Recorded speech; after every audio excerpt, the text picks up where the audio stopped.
Muito boa noite a todos. É com muita alegria que nós estamos aqui com a nossa querida mestra, né? Mestra Liliane, mestra também. Foi nossa professora de formação, Jung e seguidores, né? E a Liliane assim, é uma conhecedora, né? Tanto intelectual quanto de coração, do Jung, da teoria do Jung, né? Então, assim, ela é uma pessoa assim, bastante apropriada, né, para falar do Jung, principalmente no tema da espiritualidade, né? E Liliane mora em Recife, então a gente está online aqui, tem a Deise, que está aqui com a gente, que é de São Paulo, e nós todos do Mato Grosso do Sul, Campo Grande. Então, assim, essa beleza que é, né, esse novo método aí de apresentações, conexões, né, entre pessoas que têm os mesmos interesses, né? Então, Liliane, com você a palavra, seja muito bem-vinda. Você é a nossa convidada especial desse mês de junho, nessa programação da ABRAP de 2022. Muito obrigada por ter aceito o convite e estar aqui conosco. Edna, boa noite a todos. Quem estava já conversando com a gente, quem chegou depois, muito boa noite, sejam muito bem-vindos. Eu que agradeço, Edna, o convite de vocês. Eu sou, vamos dizer assim, acho que eu sou uma estudiosa da obra de Jung e me identifico muito com essa teoria, com certeza, de coração. E acho que ela atende a muitas questões, tanto da contemporaneidade, né, como também daquilo que vai dizer mais essencialmente do ser humano, né? Então, eu acho que é uma teoria que ela não traz respostas exatas, né? No campo de humanos, a gente não tem respostas exatas, mas o que eu quero dizer é que ela é uma teoria que traz as inquietações, e muitas vezes mais inquietações do que respostas que são tão claras, não é? Mas essas inquietações, elas levam sempre para que a gente vá buscando caminhos, e esses caminhos no sentido do desenvolvimento, não é? Eu entendo que a teoria de Jung, quando ela fala, inclusive, da individuação, ela está falando de todo o processo de existência nossa aqui, não é? Eu digo aqui porque é do nosso tempo, né? Desde o momento que a gente chega até o momento que a gente vai embora. Então, é uma teoria que vai trazer muito as possibilidades de compreensão do humano e nas suas várias dimensões, nas várias possibilidades, nas várias perspectivas, não é? Então, não somos só o resultante daquilo que a gente viveu na infância, das relações com nossos pais, não é? Daquilo que hoje nós trazemos como consequência ou reeditamos aquelas situações. Não, acho que o ser humano é muito mais amplo e eu creio que era esse o entendimento que Jung tinha, muito além daquilo que eu estou trazendo. Hoje eu vou trazer uma pequena contribuição para que a gente possa entender um pouco algumas dessas questões, que eu acho que foi o que norteou mais fortemente o trabalho dela. Né? Liliane, vamos combinar o seguinte, a Liliane, gente, ela disse que ela quer uma palestra interativa, como a gente tem hábito de fazer, tá? Vamos combinar assim, ó, a gente coloca uma mãozinha na frente, tá? E aí a Liliane vai olhando onde tem a mãozinha. E pronto, aí, perfeito. Tá certo? Tá, ok. Combinado. Perfeito, tá certo. Murilo? Apareceu uma...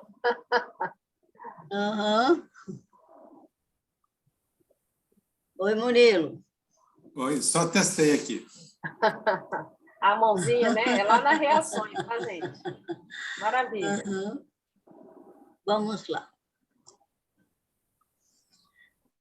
Bom, Jung nasceu numa pequena aldeia, né, da Suíça, no dia 26 de julho de 1875. Então, Jung era um leonino, né? E a gente aí observa até na postura dele, o tamanho, a postura, o modo de colocação dele, é bem leonino, não é? Para quem estuda astrologia e conhece um pouco de astrologia, Jung tinha uma posição até física muito... que trazia um pouco dessa soberba do leão, não é? Daquela pose bonita, uma pose bonita, né? Era, inclusive, um homem bonito, né? Ele era filho de um pastor protestante e trouxe muitas questões dessa relação com o pai, muitos questionamentos também, porque ele considerava que esse pai ele era muito fechado dentro daquilo que era o conhecimento dele, da religiosidade, né? Mas que é como se ele não fosse muito coerente com as coisas que ele vivia, ok?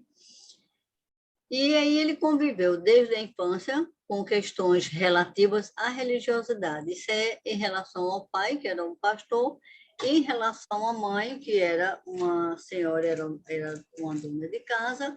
Ele tinha sempre a observação de que a mãe era uma pessoa que trazia, como se ela tivesse uma dupla personalidade, trazia vários aspectos, né, numa mesma pessoa, e isso inquietava ele, e trazia para ele uma impressão de que as pessoas podiam ser muito mais do que aquilo dentro da infância dele, daquilo que ele tinha condição de compreender, mas que as pessoas podiam ser muito mais do que aquilo que muitas vezes elas aparentavam ser. Ele formou-se em medicina em 1900 e especializou-se em psiquiatria. E também foi criticado tanto inicialmente pela escolha da profissão, como mais ainda pela psiquiatria, porque a psiquiatria seria como se fosse uma área da medicina que não trazia muito reconhecimento. Tá? Na época não trazia não era tão importante. As outras áreas da medicina e em outras áreas da medicina existia uma importância maior. Mas a questão da tentativa de compreender o ser humano era uma coisa muito forte para ele, não é? E inquietava o modo de como as pessoas se expressavam, as questões que eram trazidas, isso era algo que era objeto de estudo dele, de inquietações que ele vivia. Ele realizou como trabalho de conclusão, nesse período, a dissertação médica intitulada Psicogênese dos Fenômenos Ditos Ocultos, que foi publicada em 1903. Então, esse foi o trabalho de conclusão, que já dava para a gente, olha, já dá aqui para a gente pensar num caminho que trazia efetivamente a possibilidade de pensar, de refletir sobre as questões que fossem relacionadas a comportamentos, mas que dissessem algo que ia além, ou seja, o que vai além daquilo que eu estou podendo observar. Então, ele era um médico, mas ele era um médico psiquiatra. Isso trouxe, inclusive, um diferencial muito grande para ele, né, em relação a outros profissionais, a outros médicos do movimento psicanalítico, com quem ele depois teve uma relação muito forte durante 5 anos, mais ou menos, antes dele fazer a construção do caminho solitário dele, como ele falava, o caminho solitário, não é? E aí, nesse processo, ele tinha uma curiosidade, ele tentava compreender como uma possível veracidade, ou seja, como algo verdadeiro, as manifestações mediúnicas. Isso despertou muita curiosidade dele, as manifestações mediúnicas da prima dele, que posteriormente ele desmistificou bastante essa questão. Tá? Ficou muito desapontado porque ele viu que tem algumas coisas que não eram bem dentro desse contexto, mas não reduziu, não diminuiu o interesse dele pela área, não fez com que ele saísse desse contexto, desse caminho de que tem algumas questões que efetivamente podiam ir além daquilo que nós podíamos compreender, por exemplo, enquanto médicos, dentro de uma construção mais nacional. Oi, Edna. Não, é só para lembrar que essa dissertação dele, né, está na obra completa no volume 1. É só isso. Ótimo, ótimo, Edna, ótimo. Né? E ele faz referência a isso no Memórias, Sonhos, Reflexões também.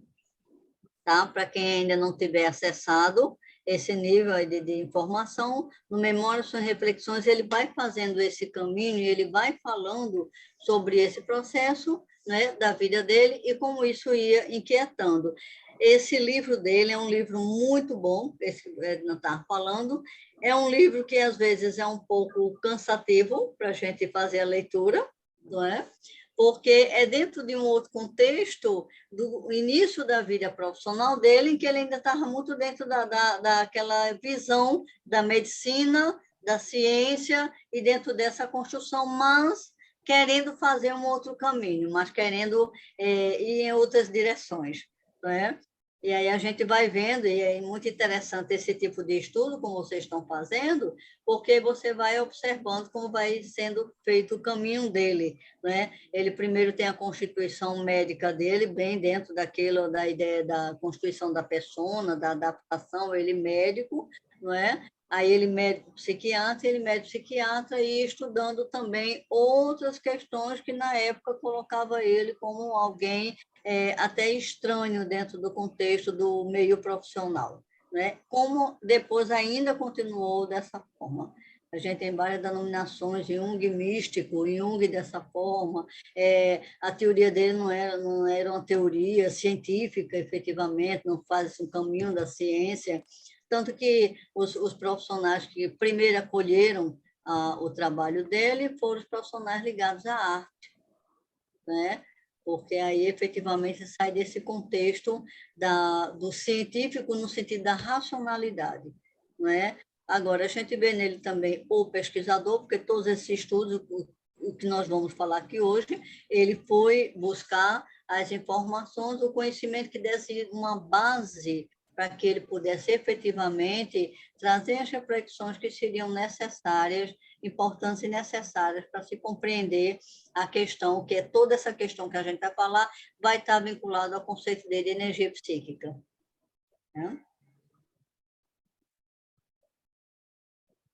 Então, nessa época, né, que ele começou a fazer esses estudos, ele também estava realizando estudos com Friedrich Myers, William James e Theodore Fournier, que eram estudiosos também, que argumentavam que, independentemente das supostas experiências espiritualísticas serem válidas, ele já fazia referência também ao que acontecia com a prima dele, tais experiências proporcionaram insights muito profundos sobre a constituição do subliminar e, portanto, da psicologia como um todo. Vamos parar para falar um pouco sobre isso, né? O que é que isso pode trazer. Vocês vão encontrar no livro vermelho. O livro vermelho, para quem não conhece, foi um livro publicado mais recentemente, foi em 2012 aqui, foi em 2012, 2011, 2012 aqui no Brasil, né? Então, é um livro que vai falar e trazer o registro de um processo que o Jung viveu, que foi um processo de autoconhecimento. E todo esse processo de autoconhecimento ele viveu dentro de contexto de experiências que foram vividas, e aí dependia da liberação, da autorização da família para poder ser publicado. E é muito interessante, eu não sei se vocês sabem desse detalhe, mas inicialmente esse livro, ele denominou-se Livro Negro, não é? Inclusive depois foram publicados livros negros, que é como se fossem os livros iniciais, não é? Aí depois o livro novo, né? E o livro vermelho. Então, é interessante, essa observação que eu faço, é como se fosse um processo alquímico também, do negredo ao rubedo. É mesmo. Né? E aí, acho que isso é bem interessante, né? Ele vai fazendo esse caminho. E aí, nesse livro vermelho, quando fala, independentemente das supostas experiências ritualísticas serem válidas, ou seja, ela ter a mediunidade ou não ter mediunidade, era essa questão que eles estavam colocando, independente de se ter essa mediunidade ou não, essas experiências que ampliam esse campo de consciência, vamos dizer assim, vão proporcionar insights. E esses insights eles são profundos sobre a constituição do subliminar. aquilo que está se estabelecendo, que não é evidenciado, mas está ali como se fosse base e origem de determinadas situações. E aí a gente vai ver isso de uma forma muito mais clara, quando Jung fala da questão da alma, da questão do espírito, o que é que seria isso no entendimento dele, como é que a gente poderia pensar sobre essas questões, né? E aí começar a compreender essa psicologia como um todo, ou seja, a psique do ser humano, nesse contexto, para Jung, não seria somente o contexto compreensivo dentro da racionalidade, tá? Daquilo que a ciência vai trazer. É importante, ele nunca negou isso, nunca, né? É importante, mas isso aí não seria o todo, isso aí não diria tudo. Essa questão ela seria muito mais ampla e a psicologia seria o estudo da psique. Então, a psique não seria somente aquele estudo oriundo daquilo que o ser humano vai trazer dentro dessas constituições relacionais, mas que o ser humano tem uma conexão muito mais ampla do que se poderia supor. Então, é esse entendimento que é muito desafiante e como que a gente vai trabalhar com isso, né? Mas trabalha-se tendo essa compreensão desse todo, ou seja, essa psique como algo muito mais amplo. Tudo bem até aqui? Bem, deixa eu só, Liliane, só um pouquinho. Vou cumprimentar aqui o Jorginho, a Denilce, que chegaram depois. Tudo bem? Oi? Jorginho, chegaram depois aqui. Tá, ok. Tá. Vamos lá. E aí, essa imagem, ela está aparecendo aqui, né? E é interessante que eu nem tinha pensado em colocar isso dessa forma, mas ela tomou um espaço aqui, e aí eu terminei deixando, tá? Para que a gente pudesse parar um pouco e olhar, né? E tentar ver o que cada um pode sentir diante de uma representação como essa. Eu tenho um sentimento em relação a isso. E isso aqui não foi planejado para aparecer dessa forma, tá, gente? Apareceu nesse momento, tá? E aí eu acho que essas questões, quando elas vêm, dão alguma informação a gente, isso tem a ver com a questão da sincronicidade, né? E a gente vai ver daqui a pouco que isso tem uma relação também, Jung ele vai fazer essa relação, mas é justamente a questão da relação do ser humano com o universo. Eu vejo um céu. É assim exatamente. Exatamente. A ideia do ser humano com o universo, a ideia da conexão, né? Estamos, de alguma forma, relacionados e vinculados a um espaço muito mais amplo do que supomos. Psiquicamente, seria dessa forma. Então, esse era o entendimento dele. É muito mais amplo, a psique é um processo muito mais amplo do que a gente pode supor.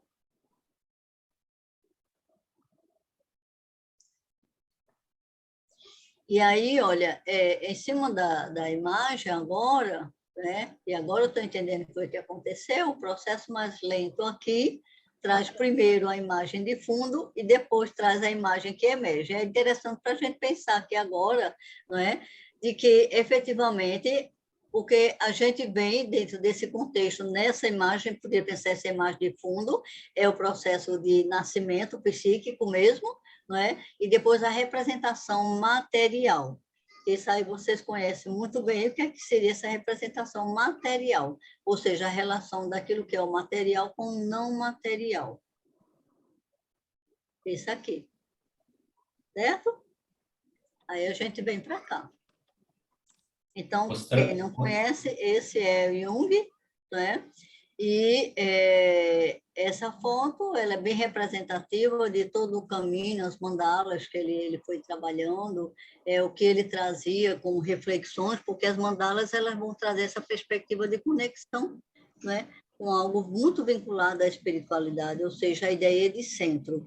Então, dentro desse contexto, eu vou voltar somente a essa primeira imagem, é como se aqui a gente tivesse, não é? E a gente vai emergir desse contexto muito mais amplo, universal, né? É muito maior, e a gente vai para cá, a gente vem para cá.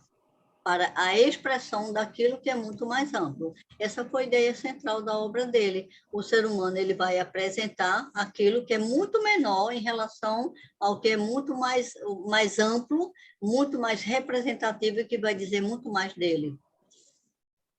Né? Então, de alguma forma, tudo isso vai estar vinculado a uma ideia de energia psíquica e a gente vai ver que essa ideia de energia psíquica vai fazer esse caminho relacionado com as questões daquilo que seria da matéria, ou seja, do corpo, aquilo que seria da alma, da subjetividade e aquilo que seria da espiritualidade, que é um contexto muito mais amplo.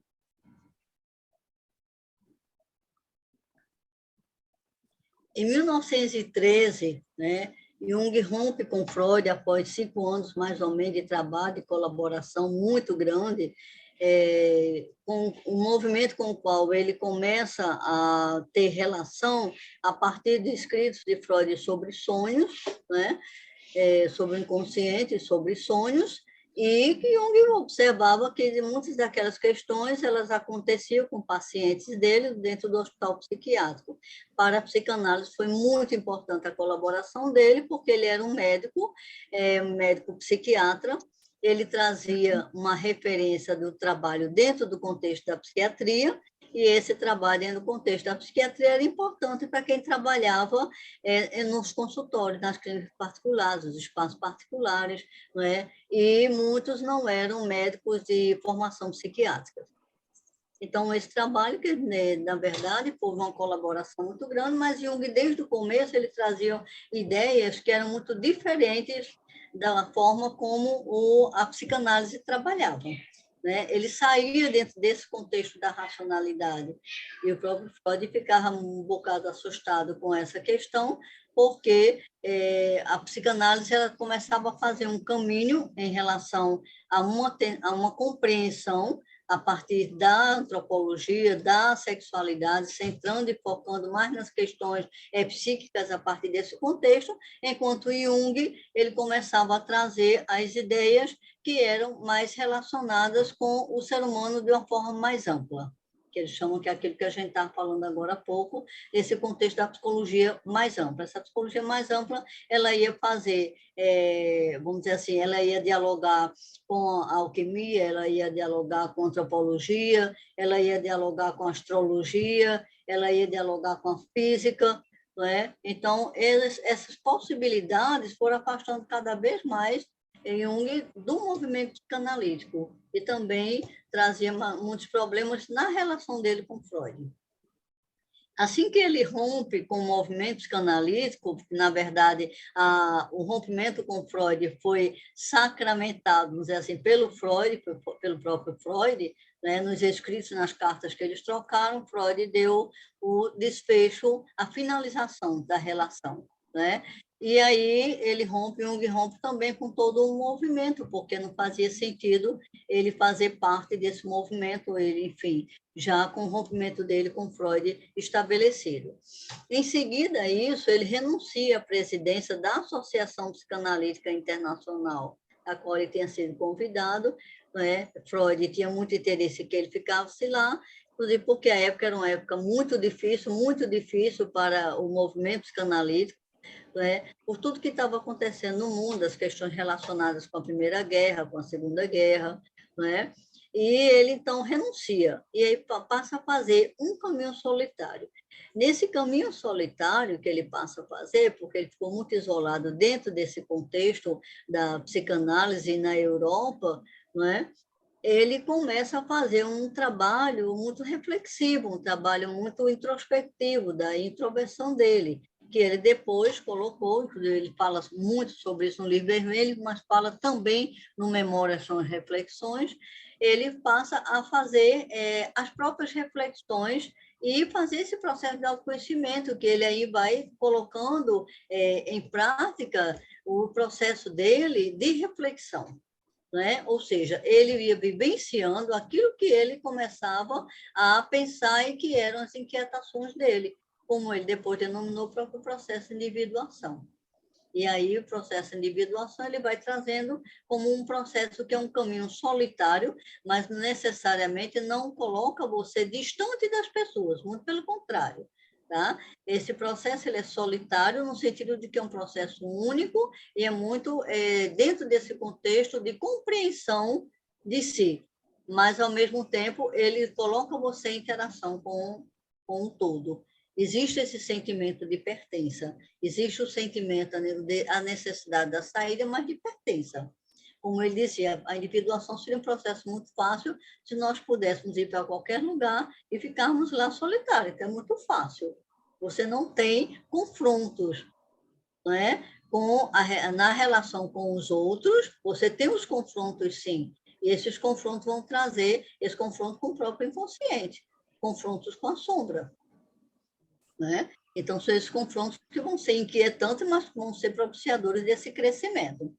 E aí, ele passando a fazer esse caminho solitário, posteriormente, vai constituindo a sua base teórica e, desse contexto, ele vai denominando de psicologia analítica, né? Teve uma denominação de psicologia profunda, porque justamente ia ao encontro, né, de reflexões de uma tentativa de compreensão do ser humano de uma forma mais ampla do que se caminhava na ocasião com o movimento psicanalítico. Ele não negava as questões trazidas pelo movimento psicanalítico, ele dizia apenas que não era só isto.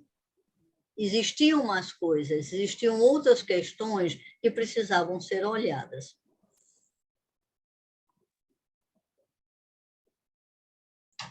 Jung vai estabelecer, então, um conceito geral que, para ele, abrangeria várias tendências de pensamento.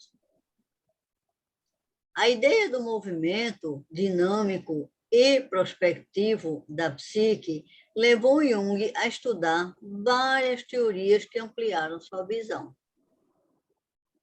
E uma dessas teorias foi justamente a física, que trouxe para ele reflexões em relação à questão da energia psíquica e como esse processo ele é muito mais amplo, tem essa perspectiva de ampliação muito maior em relação à compreensão da psique.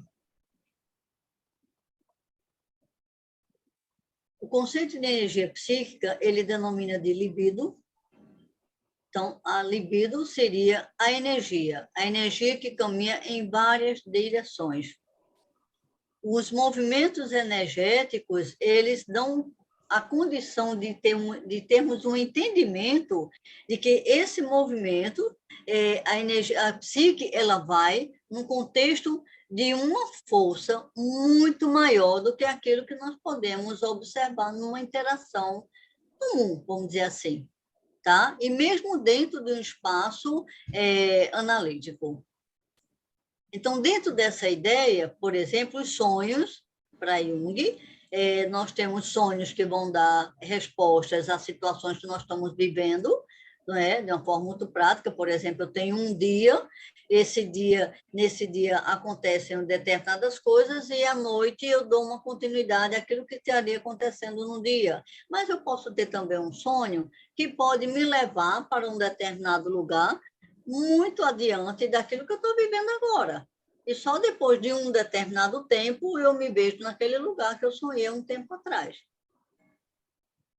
Então, isso teria para ele uma relação com essa questão da energia psíquica que vai muito além daquilo que a gente pode entender como um contexto daquele momento. Eu posso ter uma resposta num sonho, eu posso ter uma informação num sonho que pode me dar uma determinada perspectiva, mas eu posso trazer também uma informação de algo que está muito distante de mim geograficamente. Por exemplo, mesmo sendo no mesmo tempo, não sendo do futuro. Mesmo sendo naquele mesmo tempo. Então, nós temos também os sonhos que são telepáticos. Então, tudo isso daria para a gente pensar que essa energia psíquica ela vai muito além daquilo que eu estou podendo observar, que eu estou podendo perceber. A sua importância é fundamental na compreensão dos fenômenos psíquicos. Então, vamos muito além. Podemos ter a capacidade de ver determinadas situações, antes mesmo que elas possam acontecer. Então, para isso, eram questões que podiam e deveriam ser estudadas. E deveríamos tentar compreendermos esse processo dentro de um contexto de relação analítica. Ele tinha um entendimento que a análise ela traria a possibilidade de compreensão do ser humano de uma forma muito mais ampla. A constituição, então, de um modelo psíquico, para ele, era muito importante que desse conta e desse a perspectiva, a possibilidade de compreensão de todos esses aspectos, que isso pudesse se interligar.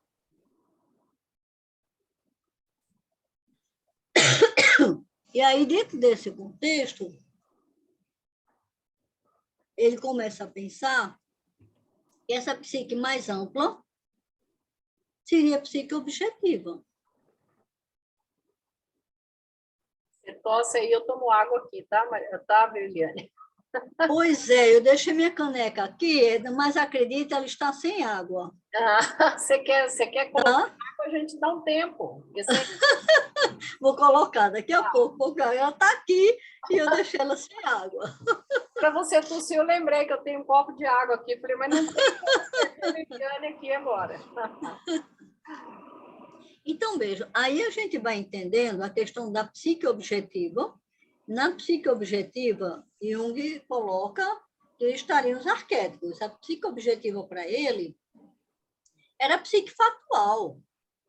A psique que eu entendo é o que eu faço com aquilo que é fatual.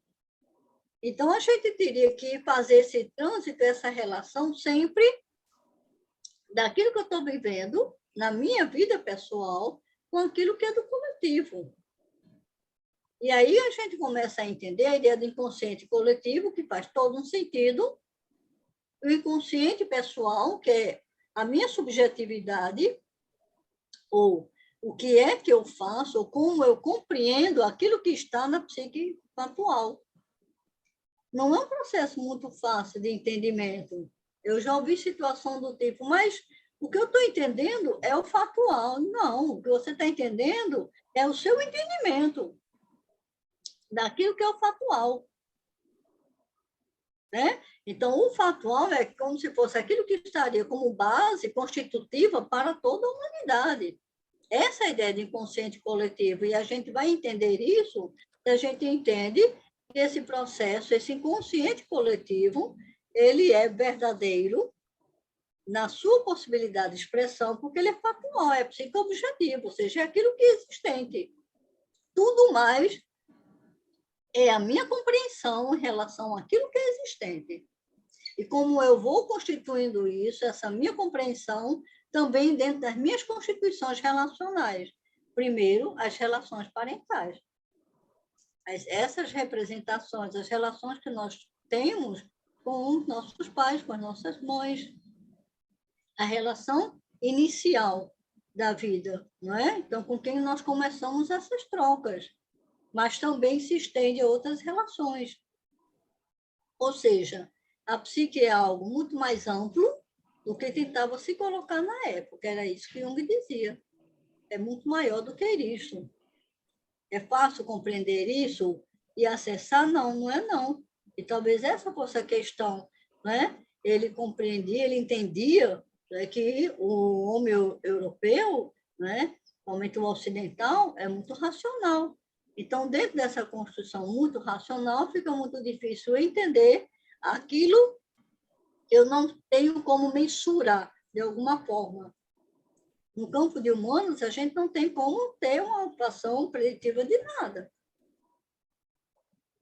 Nós não temos, não é um campo da exata, não é? Então, a gente nunca está pisando muito firme nesse sentido. Mas o que ele colocava era o seguinte, é que essa racionalidade ela era muito constitutiva dessa consciência do ego. Tá? Então, essa consciência do ego, ela ia dando essa possibilidade de organização, inclusive da temporalidade, tá?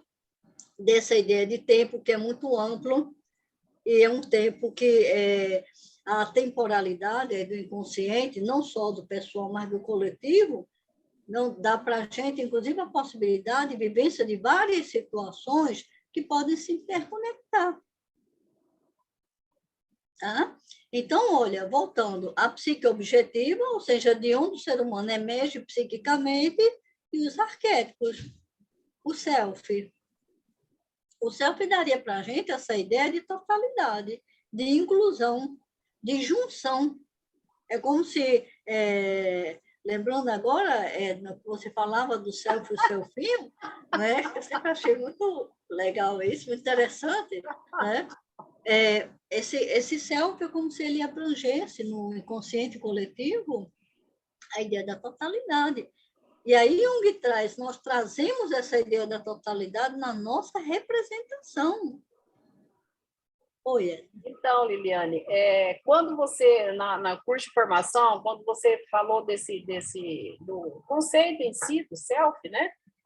Eu ainda não era muito claro para mim que o self é um arquétipo. E esse arquétipo é do coletivo, é do sempre, entendeu? Então, por isso que eu falava, mas não vai ter um selfinho, né? Até que eu sempre lembro. Até que eu entendi que self é um arquétipo, e se é um arquétipo, ele não pertence a mim apenas. Eu estou nele, né? Assim como Isso. Mas, de uma certa forma, olha, quando a gente vai entender essa ideia de totalidade, a gente traz, inclusive, nas representações, como a gente vai ver daqui a pouquinho, né, na ideia de Deus, por exemplo. Né?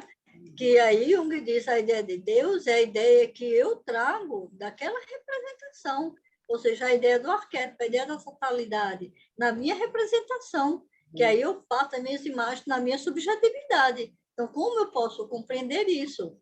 Né? Então, primeiro, o ser humano vem dentro desse contexto da psique objetiva e os arquétipos, né? E o self. Essa organização maior, essa ideia de centro maior. E aí nós vamos constituindo a nossa compreensão disso, que é a psique subjetiva e esses complexos, né? Então, a teoria de Jung já foi chamada de teoria dos complexos, né? A teoria profunda, a psicologia profunda, tá? Até tornar-se psicologia analítica, que é da análise, efetivamente. E aí a análise de todas essas coisas. A consciência e o ego, né? O ego como centro organizador dessa consciência. E aí nós precisamos, de fato, delimitar esse campo. Nós podemos abrir esse campo de consciência e delimitar um pouco mais. E esse ego ele vai fazer essa relação entre esse inconsciente e a consciência. Só que toda vez que a gente faz essa relação da subjetividade, de alguma forma a gente chega também na psique objetiva, ou seja, na ideia do inconsciente coletivo. Então, veja, tudo isso é um processo energético para Jung. Tudo isso é dentro de uma ideia, de uma energia, que é psíquica. A psique é dotada de uma energia e ela faz esses símbolos eles são representativos desse processo e são vários os caminhos para poder a gente acessar essa vivência daquilo que é da espiritualidade, no entendimento dele. Tá? E aí, somente para ter uma ideia, quem não é muito familiarizado com a teoria, não é? A ideia para ele, como esquematicamente, não é? De uma forma mais racional, como funcionaria esse inconsciente, do coletivo, olha, a ideia do si mesmo, da totalidade, tudo isso aqui dentro de um sistema energético, tá? Tudo isso aqui, todo esse processo, muito dinâmico. E aí os arquétipos, a relação dos arquétipos com os complexos, aqui está no campo das nossas experiências pessoais e aqui do coletivo. Aqui da consciência, então, na nossa experiência pessoal, e toda vez que eu trago esse ego, ele olha só a setinha aqui, tá vendo? Ele vai fazer essa relação com o conteúdo do inconsciente até do coletivo. Então, essas representações são do coletivo. Aí a gente volta àquela ideia inicial que é trazida, que quando a questão não é se a pessoa lá é médio ou não, certo? Que é o que eles trazem no início. os estudiosos da época. A questão é a compreensão da psicologia como um todo. O que é que acontece e que coisas, que ensaios que podem ser trazidos a partir dali, dessa ampliação dessa consciência. Ou seja, acessando situações que vão além daquilo que está mais próximo da minha consciência. O que está mais próximo da minha consciência está aqui. O que está mais distante está aqui. Mas esse que está mais distante, ele vai se expressar aqui. Então, num determinado contexto, alguém pode ser tomado por um complexo, num determinado contexto, ou alguém pode estar trazendo situações que são representativas de um consciente mais profundo, para a experiência aqui dele mais consciente. Tá certo? Tudo bem? Então, Jung denomina de alma em vez de psique. Então, ele se referia a psique e se referia à alma.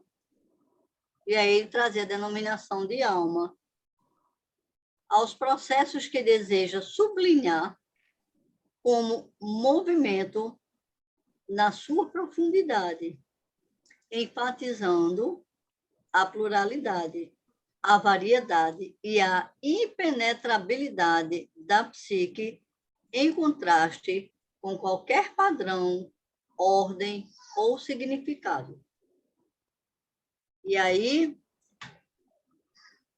o Samuel continua, usa tal denominação em lugar de espírito, quando deseja se referir ao aspecto imaterial dos humanos, seu âmago, coração, centro. Eu separei aqui um texto desse mesmo livro, desse mesmo autor, que eu achei interessante, e que eu vou ler aqui para vocês, porque ele, de uma certa forma, ele continua isso aqui. O espírito, como aspecto não material do homem, não pode ser descrito nem definido.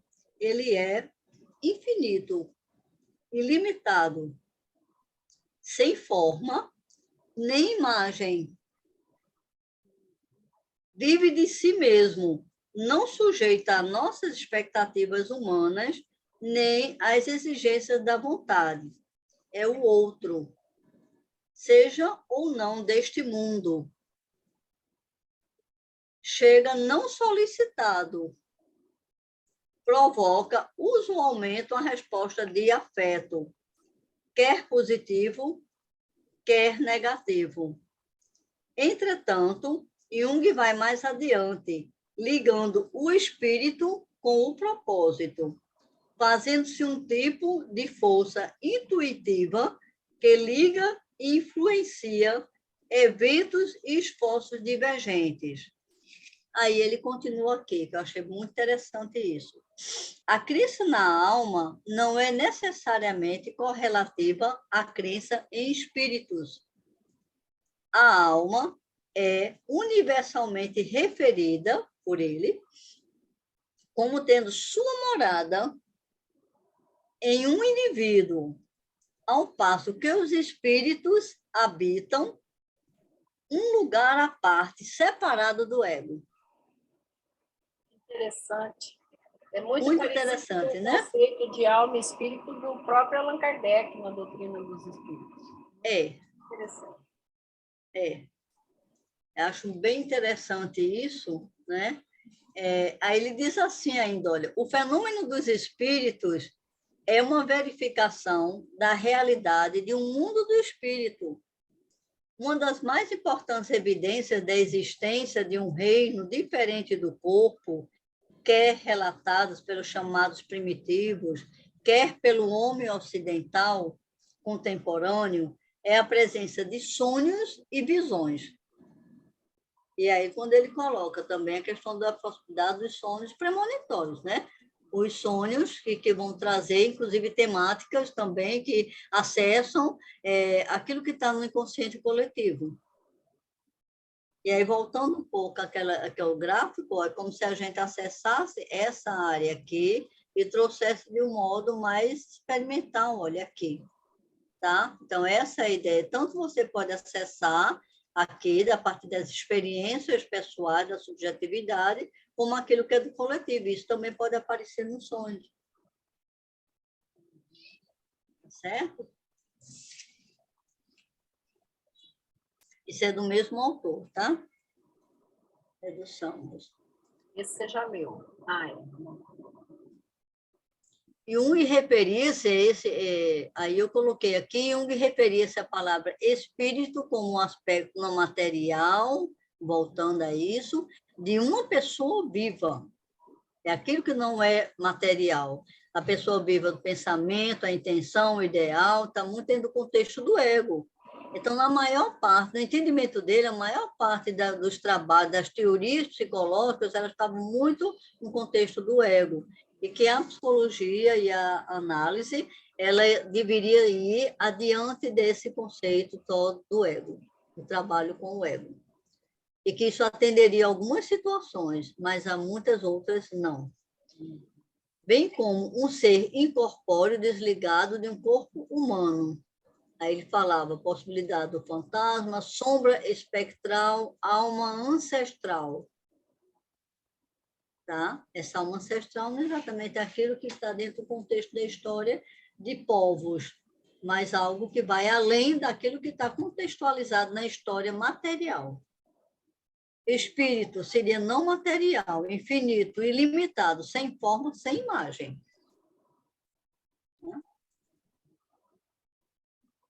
Aí, essas ideias de Jung iam ao encontro da física, e aí foi com a física que ele foi dialogar, para fundamentar melhor aquilo que ele estava pensando.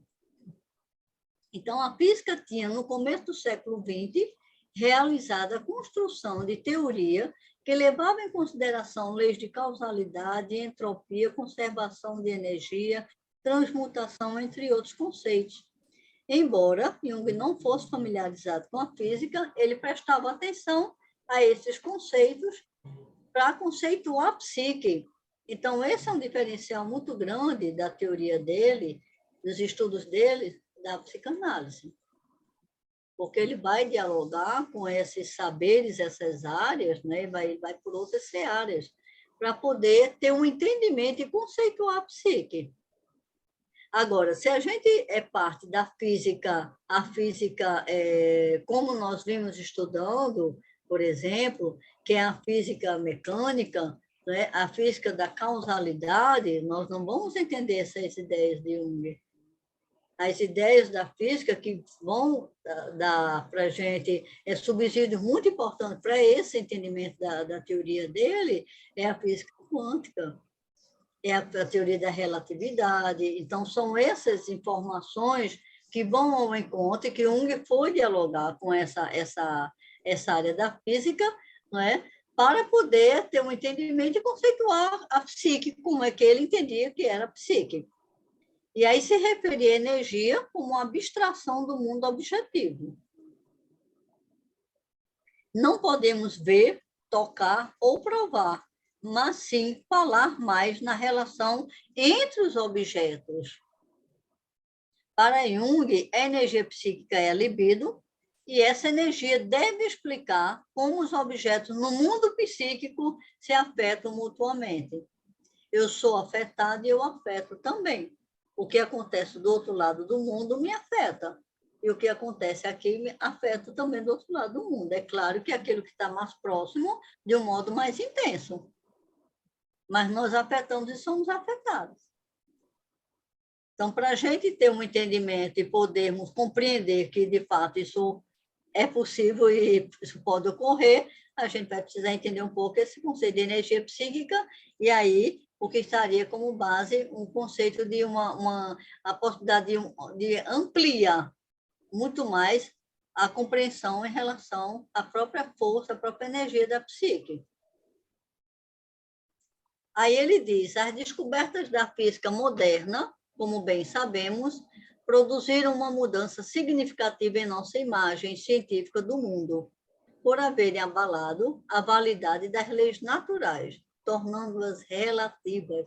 Então, ele traz aqui a ideia dele e a compreensão dele em relação à energia psíquica, à relatividade do tempo. do inconsciente, daquilo que foi vivido em determinado momento aqui. Né? É como se eu pudesse transitar num determinado espaço e num outro, e fazer, e dialogar, e ter abrir essa possibilidade.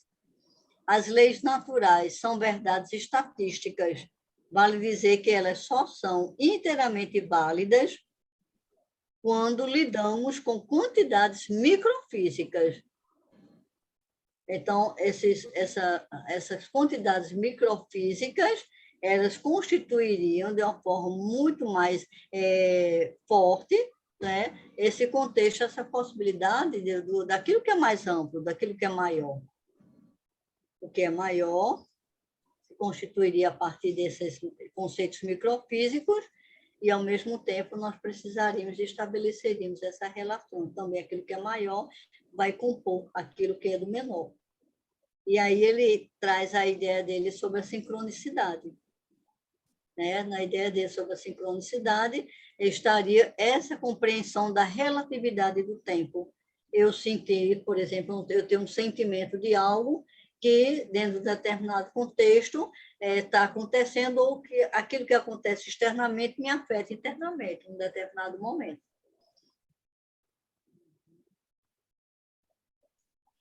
Aí ele diz, o professor Einstein foi meu convidado para jantar em várias ocasiões. Era ainda uma época em que Einstein estava desenvolvendo sua primeira teoria da relatividade.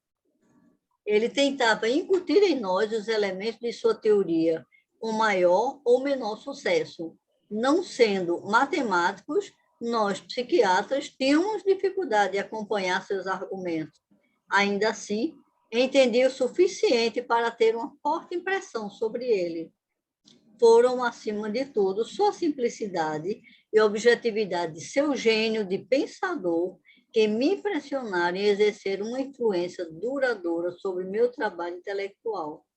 Einstein foi o primeiro a me fazer pensar sobre a relatividade de tempo e de espaço e sobre a condicionalidade psíquica entre eles.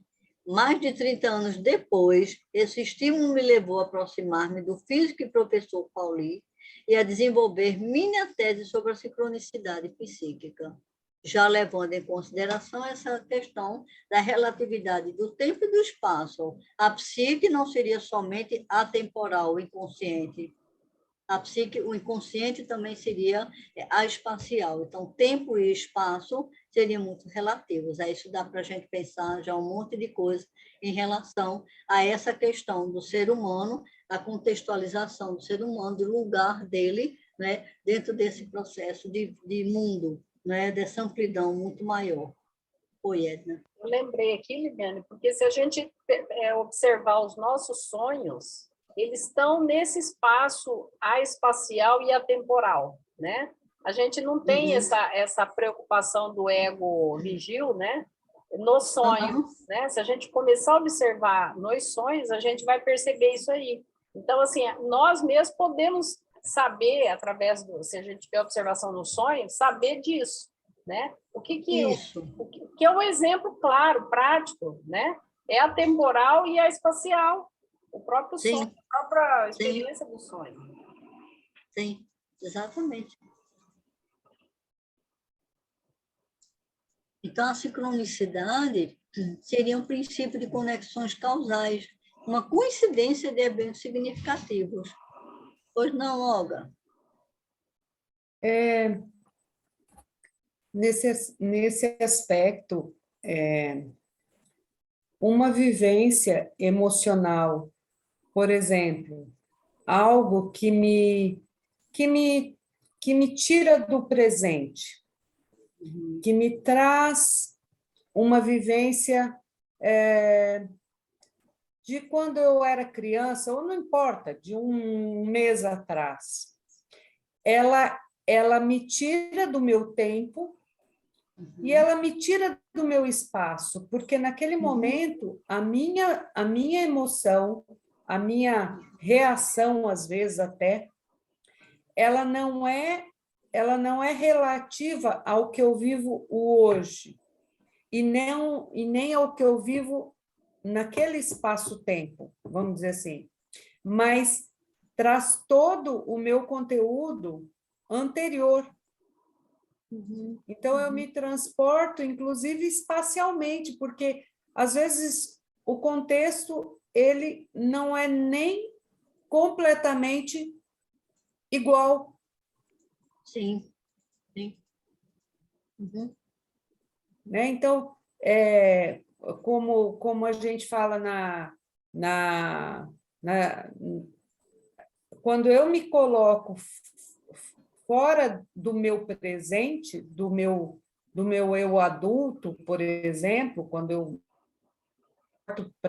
para mim, como criança, eu estou fora do meu tempo e eu estou fora do meu espaço. Uhum. Sim, sim. Né? Então, é interessante como as teorias também se tangem, né? Elas também Sim, sim, sim. E se a gente pode admitir isso e compreender, né? Nós temos a possibilidade de ter essa visão muito mais ampliada, né? Uma visão compreensiva do outro, né? É verdade. Não somente dentro de um contexto da causalidade, que eu colocava muito isso, causa, efeito e possibilidades, ou seja, prospectiva, a psique ela é causal e ela é prospectiva, tem um princípio da finalidade, a que é que aquilo se dispõe. Então, quando eu abro esse processo e amplio, né, existe um processo aí que é prospectivo, Sem dúvida. é finalista, né, da causa, uma determinada situação que eu estou vivendo, quer dizer, é mais pontual, olha, está mais dentro do contexto de uma racionalidade, né, e a finalidade como se fosse aquilo que eu ainda vou acessar, aquilo que eu ainda não vejo. Então, eu tenho, trazendo essa construção linear, eu tenho uma situação anterior, eu caminho com isto, né, com essa situação anterior, tentando olhar para isso que aconteceu e trazer para cá. Mas eu tenho também a perspectiva de ampliar, ou seja, qual é a finalidade. Aí a gente chega nessa constituição dessa temporalidade. Sim, Sai da constituição do ego. Não é? Então, ampliamos esse processo e podemos ampliar mais. e quanto mais presente nós tivermos as possibilidades, mais enriquecemos Uhum. a nossa, vamos dizer assim, o território das probabilidades. Isso, isso. E aí a Dune diz o seguinte, olha, essas ocorrências não têm uma explicação lógica, olha isso que a gente está falando, ou causa física. Tempo e espaço se tornam relativos em determinadas experiências. A psique e a matéria se fundem. A vida interior e a exterior coincidem não em causa e efeito, mas numa correspondência no tempo e simultaneidade. É isso que nós estávamos falando. Né? Quer dizer, esse contexto, essa questão, ela vai além. E quando ele diz a psique matéria, é o ego corporal, é aquilo que está materializando, aquilo que eu coloquei no início, né? A visão do cosmos, que é a visão do céu, que é aquela, não, eu nem pensei em colocar daquela forma, não é? Mas, no momento, foi aquilo, mas é exatamente essa ideia, não é? De que não existe uma forma e a forma do próprio Jung. E aquilo que está por trás de nós, mas não é porque está atrás, mas está conosco, é de onde a gente emerge. Né? E aí, quando você fala a psique e a matéria, quer dizer, no entendimento dele, se fundem, a vida interior e a exterior vão coincidir. Ou seja, aquilo que eu tenho vivencialmente, como eu estou vivendo daquela forma, isso também vai ser exteriorizado. E esse deveria ser a individuação para ele, era isso, a aproximação cada vez maior entre aquilo que eu sou, efetivamente, como eu sinto, e com que eu me conecto, que aí a gente não vai confundir com a melhor organização do ego, não é isso, é muito além, vai além disto, não é? E como eu vivencio esse processo, e o que é que eu trago.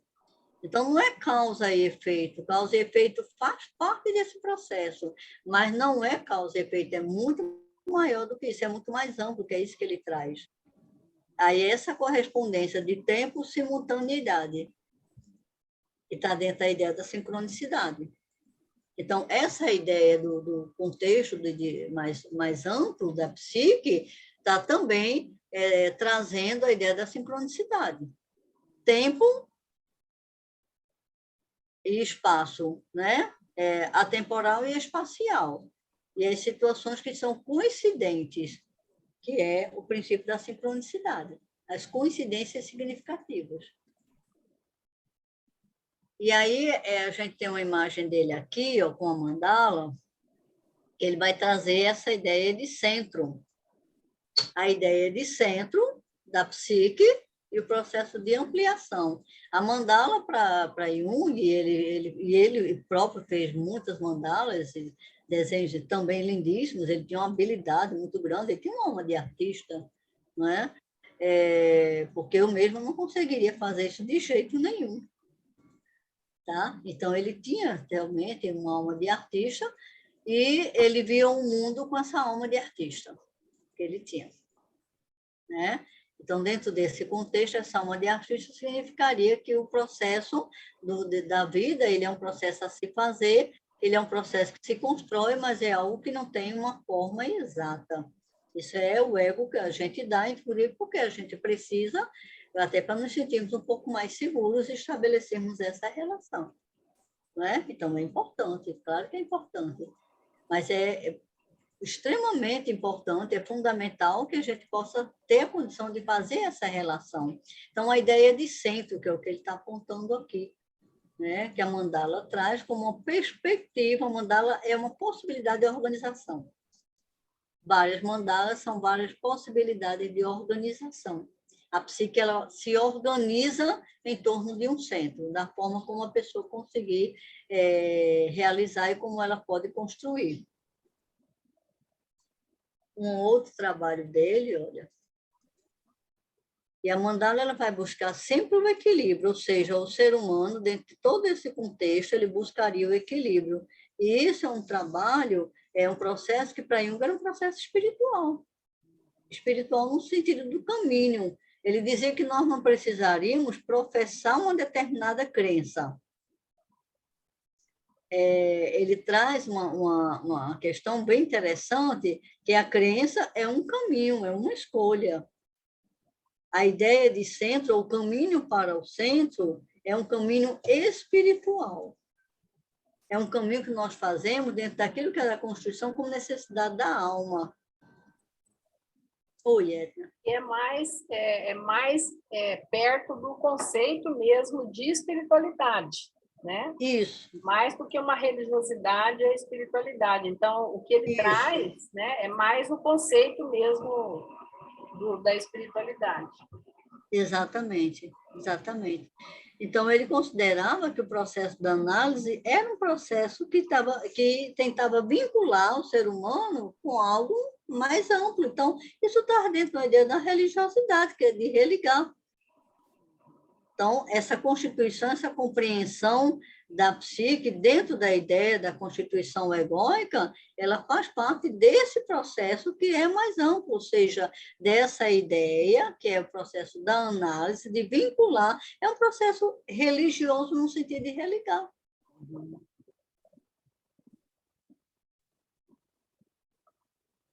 Olha essa daqui, também dele. E aí a gente vai vendo o seguinte, a mandala, ela vai buscar o trabalho com a mandala, vai buscar o equilíbrio entre as várias situações que são propostas, a pintura como ela é proposta, né? Vai se buscar uma harmonia entre as coisas. Então, a busca é pela harmonia entre as coisas, não é para deixar tudo igual, é harmonizar, é diferente, trazer a possibilidade do equilíbrio.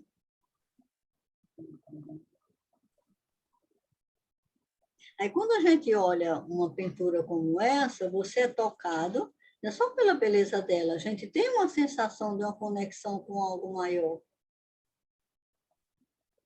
A mandala, ela tem esse efeito, ela traz isso. Liliane, Oi. e é muito interessante porque quando a gente trabalha com mandala, e principalmente pessoa que está em surto, ela tem transtorno mesmo, né, bem quase chegando aí na psicose, né? Quando a gente perde a mandala, é uma coisa assim, a gente percebe exatamente a psique naquele momento, né? Que ela é toda irregular, ela tem dificuldade de colocar dentro de uma contenção, né? É impressionante. O trabalho com as mandalas é ótimo, é uma técnica excelente. Uhum. Olha essa, interessante. E aí a gente tem no centro a ideia do yin e yang, olha, as representações do escuro e o claro como complementariedade. E o centro da mandala é a representação célfica, né? A mandala como um todo dá a ideia de totalidade, e aí você tem a representação, tem o centro, olha, todas. Ele traz isso, olha, essa da ideia, traz uma ideia de movimento, não é? Olha, anterior, de tentativa de equilíbrio, de organização, essa de movimento, o que vem para o centro, o que emerge do centro, o movimento e a ideia de totalidade, bem representativo, né? Do claro que pressupõe o escuro que pressupõe o claro.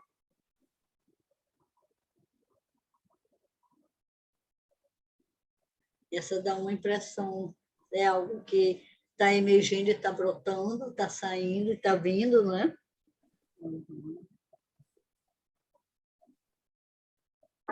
Olha, todos, a gente vai observando todos os detalhes, é a busca da organização e do equilíbrio.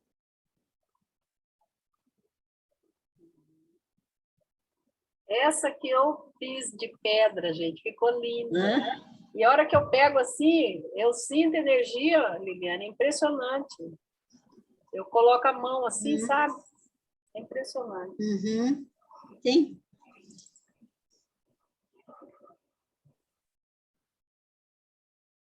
Aqui é um desenho, e essas mandalas elas estão, e esse desenho também no livro vermelho, que foi justamente o trabalho pessoal dele, que foi registrado no livro vermelho, né?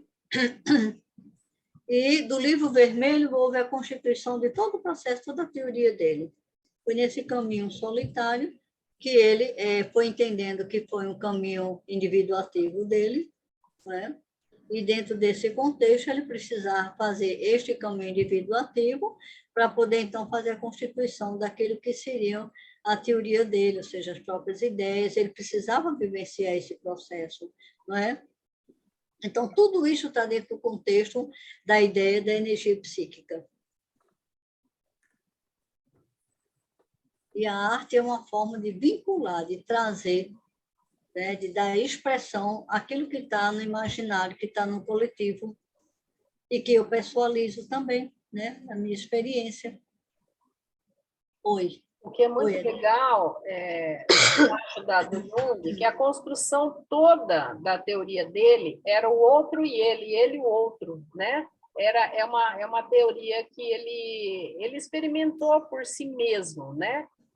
Dele e do outro, né? Porque tem muitas teorias que é a base no outro, né? Uhum. Não em si mesmo, e dele não, dele foi um processo. O livro vermelho é todo ele, né? Todo dele, né? Que a partir dali, depois das observações que ele já tinha tido no hospital e tudo, que ele trabalhou, né? Como psiquiatra, ele vai fazer o processo dele, e aí a construção da teoria, por isso que é lindo. Uhum. Sim, sim. Eu diria que foi um processo bem alquímico esse dele, não é? E aí, essa constituição da teoria dele, você não acessa se for só dentro do campo da racionalidade. Não consegue acessar. Você pode até entender algumas coisas, algumas partes da teoria dele são mais dentro da construção da racionalidade, né? Mas mesmo, por exemplo, a questão dos tipos psicológicos, que acho que é uma parte da teoria dele que está mais dentro dessa construção dessa racionalidade, mas mesmo o estudo da tipologia, ele vai trazer as representações míticas, ele vai trazer as observações da história, né? Ele vai trazer um olhar que é um olhar muito mais amplo. Eu acho que essa é uma questão assim, muito forte, que ele não poupou o tempo para a essa expansão, essa possibilidade expansiva, né?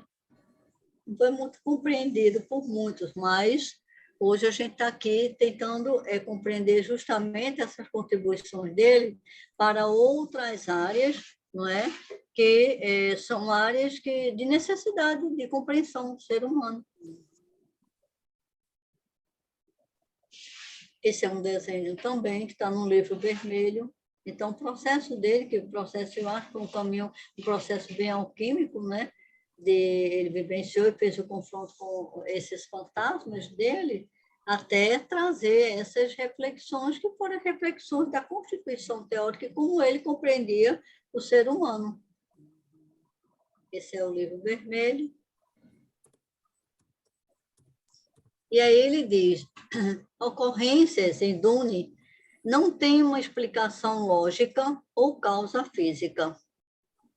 Não é dentro dessa compreensão da racionalidade, isso aconteceu por causa disso. Mas a gente vivencia situações, todos nós passamos por isso, né? Situações nas quais você diz assim, eu estava no lugar certo na hora certa, ou então eu estava no lugar errado na hora errada, que é mais difícil para a gente, não é? Porque dentro desse contexto a gente vai compreender algumas situações as quais, de alguma forma, você está conectado energeticamente. Tá? Nós estamos sempre nesse contexto de conexão. Agora, é claro que todos nós temos a nossa constituição de história pessoal. E ela é uma parte dentro desse contexto que é maior. E a gente tem a vida toda para ir descobrindo isso, né? Se pudermos fazer esse caminho. A psique e a matéria se fundem. A vida interior e exterior coincidem, retomando isso, não em causa e efeito, mas numa correspondência no tempo, simultaneidade. E aí Jung afirma que a psiconeurose, olha só, em última instância, é um sofrimento de uma alma que não encontrou o seu sentido. Então, quem trabalha nas profissões de ajuda, né, em outras áreas também, que tem uma relação, uma tentativa de compreender o ser humano, que está em processo de sofrimento, na época chamada psiconeurose, né, esse processo de sofrimento pode ser, em última instância, o sofrimento de uma alma, e entendendo que a alma aí, para ele, é o inconsciente, né? E a espiritualidade é um contexto mais amplo, é como se essa alma tivesse um contexto mais da subjetividade. E essa alma não encontrou ainda o sentido, em função também da falta de relação com aquilo que é maior, que é mais amplo. O motivo do sofrimento, olha aí, é a estagnação espiritual, a esterilidade da alma.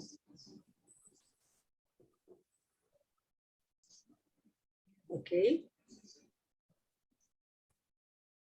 E é bacana, né, só fazendo uma complementação aí, como que na ferramenta dos sonhos a gente consegue trazer para a consciência essa fala, né, do inconsciente ou dessa alma, dos desejos dela, né, do que não está de encontro, ou o que precisa para encontrar, né? Então, assim, a simbologia dos sonhos, né? Como que vem é como se fosse um engajar, né? De um para o outro, né? Essa conexão, né? Do inconsciente com o consciente. Assim, os desejos da alma com o ego, né? Onde é que eu não estou atendendo esses desejos da minha alma? Aí vem o sofrimento, né? Isso, Maria. E é interessante assim, né? Quando ele coloca a psique como sendo a alma. A alma é psique, não é? Então, a gente tem um aspecto da psique que é consciente, que é muito delimitado, que é dentro do contexto da organização do ego, importante ser compreendido. Esse ego ele precisa estar dentro de determinada situação de vida evolutiva, né? Na nossa vida evolutiva, ele deve ter um espaço de um fortalecimento, um espaço de uma organização, até para poder ele dialogar melhor com esses conteúdos do inconsciente. Então, esse é o contexto da psique, consciente e inconsciente. Então, esse é o contexto da alma para Jung, o entendimento dele, né? O contexto da espiritualidade é um contexto mais amplo, é como se estivesse num caminho, num aspecto mais inconsciente, mais profundo.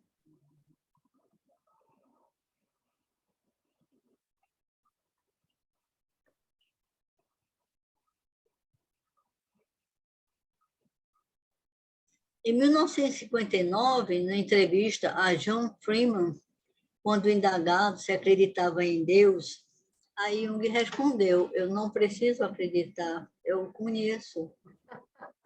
E aí ele escreve depois. É muito, muito boa essa frase, e foi muito mal entendida, né? Foi uma confusão isso na época. Aí depois ele escreveu: quando digo que não preciso acreditar em Deus, porque o conheço, quero dizer que conheço a existência da imagem de Deus em geral e em particular. Sei que esta é uma questão de experiência universal e, na medida em que eu não sou exceção, sei que também tenho essa experiência que chamo de Deus. É a experiência de minha vontade contra outra vontade, quase sempre mais forte, que cruza meu caminho, muitas vezes com resultados desastrosos, colocando ideias estranhas na minha cabeça e manobrando meu destino, às vezes, para regiões indesejáveis ou dando-lhe inesperadas reviravoltas favoráveis, sem meu conhecimento ou minha intenção. O meu conhecimento e minha intenção é do ego. Tá certo? Conheço bem essa força estranha que se manifesta contra ou a favor de minhas tendências conscientes. Por isso digo, eu conheço a ideia que tenho em mim. Então, eu conheço isso.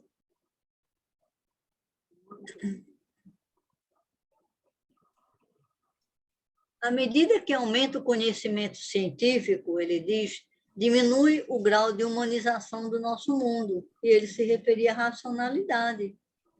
O homem sente-se isolado no cosmos porque, já não estando envolvido com a natureza, perdeu a sua identificação emocional, inconsciente, com os fenômenos naturais. E os fenômenos naturais, por sua vez, perderam aos poucos as suas implicações simbólicas. E aí ele fala que a perda das representações simbólicas traz um grande dano ao ser humano, porque dissocia como possibilidade de ampliação daquilo que é a existência. O símbolo, ele é prospectivo. Nunca entendemos inteiramente um símbolo. E essa visão prospectiva, que é no sentido de ampliação sempre maior. O trovão já não é a voz de um Deus irado, como existia há muito tempo atrás. Nem um raio, o seu projeto vingador, projétil vingador. Nenhum rio abriga mais um espírito. Nenhuma árvore é o princípio de vida do homem. Serpente alguma encarna sabedoria e nenhuma caverna é habitada por demônios. Ele diz que a perda dessas reflexões e dessas conexões traz um grau dissociativo enorme para a humanidade. Isso nós não vivenciamos só individualmente, a gente vivencia isso no coletivo, uma vez que a energia psíquica ela está no contexto coletivo, o que afeta a mim afeta o outro, e esse processo ele vai ampliar se nós não tivermos a possibilidade de resgatar isso em nós. Então, começa pelo trabalho interno, pelo trabalho interior de conexão deixa eu ver se eu volto aqui, disse aqui, não é? Do sentido, uma alma que não encontrou o seu sentido, o sentido de expressão, de vivência, de experiência, né? De vida. Pedras, plantas e animais já não têm vozes para falar ao homem. E o homem não se dirige mais a eles na presunção de que possam entendê-lo. Acabou-se o seu contato com a natureza. E com ele foi-se também a profunda energia emocional que esta conexão simbólica alimentava. Eu não sou uma pessoa que vejo muito novelas, não. Mas ontem, coincidentemente, ou costumo dizer sincronisticamente, eu assisti uma parte da Pantanal, e aí eles colocam um trecho daquele incêndio da queimada que aconteceu, e o prejuízo enorme, né, para a vida animal, para as plantas, não é? E quando eu vi a imagem, ela traz uma dor enorme na gente, né? Porque a quebra, ali a morte daquilo que é natural, que é da natureza, como ele está dizendo aqui, pedras, plantas, animais, já não têm vozes para falar ao homem, e o homem não se dirige mais a eles na presunção de que possam entendê-lo. Acabou-se o seu contato com a natureza. Eu lembrei aqui, Liliane, agora de Francisco de Assis, né? Que ele conversava com os animais, ele tinha um diálogo com os animais, né? Ele tinha uma conexão, né? Lembrei nessa última parte aqui. Sim, inclusive Jung, ele quando ele passava um tempo sem ir na casa dele, ele chegava lá, ele falava com as xícaras, com os pratos, não é? E ele dizia, sentiram minha falta, não é? Faz tempo que eu não venho aqui, não é? Ah, você quebrou porque você ficou com raiva de mim. Então, ele achava que tudo tinha alguma energia, mais ou menos. Eu fico muito à vontade com isso, porque eu converso com meus animais aqui em casa, não é? Eu falo também com as plantas, e acho que é a conexão que a gente precisa ter com o mundo. E tudo isso, eu tenho esse entendimento, é o que o Jung trazia, está dentro dessa ideia da espiritualidade, daquilo que é espiritual, daquilo que o ser humano conecta com algo que é muito mais amplo, é muito maior do que aquilo que ele pode compreender, dentro da ideia da racionalidade. Oi, Olga. Não seria esse processo, isso é uma dúvida que me pegou agora mesmo, uma saída daquela posição de que o homem é o centro do universo, e aí ele começa a compreender que ele não é, e começa a se isolar justamente para que o homem, e nesse homem eu estou falando de humanidade, né? Não estou falando do conjunto coletivo do que somos, né? Encontrar sua individuação, integrando, como quando a gente se individua, a gente consegue integrar pai, mãe, tudo que somos, tudo que veio antes. Talvez essa seja a jornada coletiva do homem, né? Quando ele se isola. E ele não compreende mais que ele é o centro do universo. Ao contrário, né? O universo é muito maior do que ele. Uma espécie de rebeldia, né? Eu me afasto da natureza porque ela não me dá as respostas que eu queria, né? Que eu sou o centro, né? Sim. Fiquei pensando isso agora. Sim. Eu acho bem interessante isso, porque, na verdade, assim, Jung ele traz a ideia, exatamente isso, ele não é centro, ele não tem esse poder todo, ele não é desse tamanho que ele acha, às vezes ele precisa até se achar, não é? Eu digo, na fase muito jovem da vida, na adolescência, por exemplo, ele precisa se achar um pouco que ele é maior do que isso, para poder ele caminhar, não é? Mas é isso. Mas, ao mesmo tempo, ele vai trazer esse coletivo que é do universo aqui com ele. Ou seja, não temos esse tamanho, mas temos a representação daquilo em nós, que é essa ideia de Deus que ele traz. Não somos Deus, mas temos a ideia de Deus em nós. Né? Que é a frase que ele diz, né? Exatamente. Eu não preciso acreditar, eu conheço. Ele diz, eu não preciso acreditar em Deus porque eu conheço, quer dizer que conheço a existência da imagem de Deus. Então, eu acho que a gente pode pensar nessa possibilidade também de conhecer aquilo que é da existência, da importância daquele tamanho de mundo em mim. Acho que é essa a diferença aí, né? Não somos mesmo centro.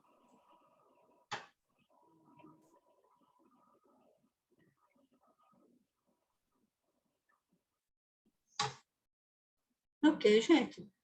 Aí eu estou deixando essa imagem aqui para vocês, para que vocês possam olhar por alguns segundos, ver o que é que cada um isso em mim causou um determinado impacto quando eu vi.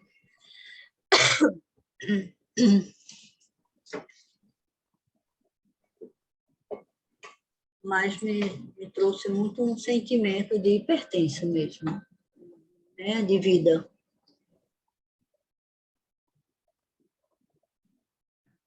E acho que é isso.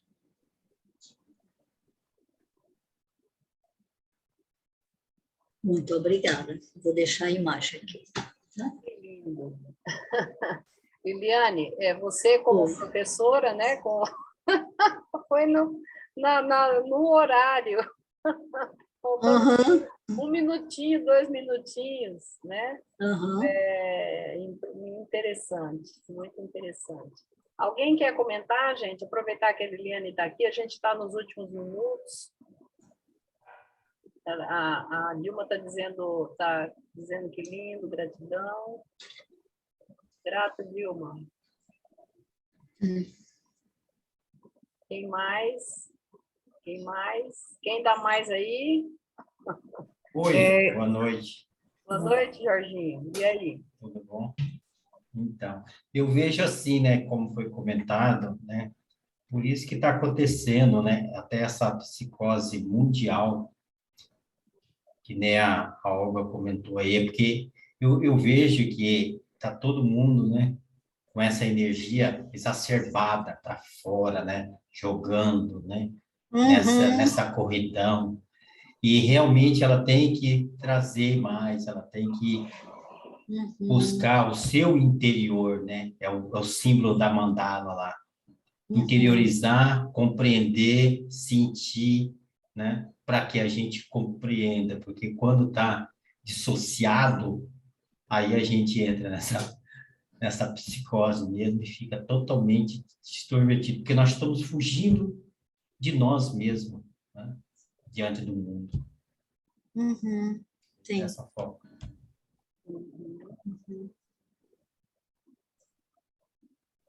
Olhar para dentro, essa introversão, né? Jung ele coloca a relação da introversão com a extroversão dentro da ideia da energia psíquica, né?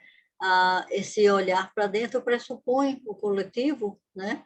E o coletivo vai pressupor o individual. Então, esse individual, esse processo desse olhar, né, como você está trazendo, ele é fundamental para que a gente possa fazer essa melhor relação com o coletivo e a gente possa trazer uma contribuição melhor, né? Exato. Mais alguma manifestação? Senão a gente já vai encerrando. Para a Liliane lá já são 10 horas. 10 horas. Tudo bem? Dá para a gente encerrar? Ok? Então, assim... Gratidão, Liliane, muita gratidão. O coração aí... Maria. Você viu? De gratidão, Liliane. Muito bom estar aqui com vocês, inclusive rever pessoas assim muito queridas, tivemos momentos muito bons, né? E Tivemos. saudades, né? E assim, eu quero agradecer demais o convite. Espero que eu tenha trazido, de fato, uma contribuição dentro daquilo que vocês estavam pensando. Com certeza. Certo? E, Bem satisfeita. Edna, você colocou uma questão, assim, acho que eu estudo, eu sou uma estudiosa da teoria de Jung, mas é muito mais uma identificação de coração. Né? E a gente vai se envolvendo e vendo assim, o caminho que ele fez, a tentativa dessa compreensão do ser humano de uma forma tão mais ampla, né? Não é um caminho fácil mesmo, não. Né? É um caminho assim que ele partiu e foi em várias direções para poder fazer essa construção, trazer as considerações e deixar para que a gente também fosse estudando isso e ampliando esse processo e abrindo cada vez mais, né? Dando acesso para que as várias teorias, os vários dizeres, vamos dizer assim, né? Os vários saberes, eles possam ir se constituindo. Acho que é essa... Eu vejo até como uma grande colcha de retalhos, né? Então, a gente vai fazendo o trabalho de construção e tem arte, muita arte nisso, né?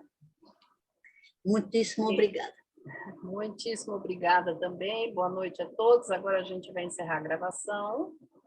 Boa noite, gente. Boa sorte.